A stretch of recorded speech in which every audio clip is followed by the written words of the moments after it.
The graphics of candlestick makes a trend much easier to identify on some very simple rules.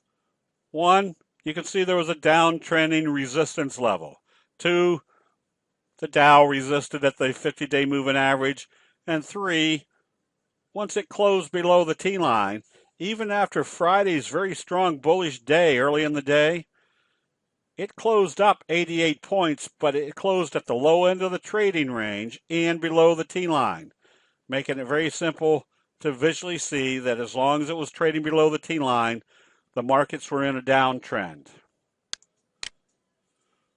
That same evidence was seen in the NASDAQ when it failed up here at this resistance level and closed below the T-line when it traded positive on Friday. Notice where it failed, right at the T-line.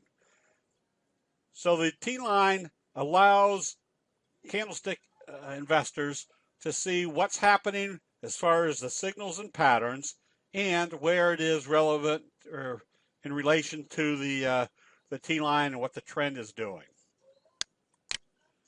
That information can be easily extrapolated to stock charts such as Amazon. Notice we had a left-right bearish combo, very strong sell signal. Then the next few days we had a close back below the T-line, and ever since then, even though it opened positive on Friday, closed back below the T-line. Not only does the candlestick charts reveal what's going on in investor sentiment, but it also gives you likely targets of where prices should move to. For example, Amazon has a clear indication that it supports on the 50. That would make the 50 the next likely target. And because candlestick analysis is basically the graphic depiction of what's going on in investor sentiment, it allows the investor to see exactly what levels are the targets and what happens at those levels. Again, the 50-day moving average is the likely target. There's also a gap right at that same level that would kind of double confirm that's where the next target is.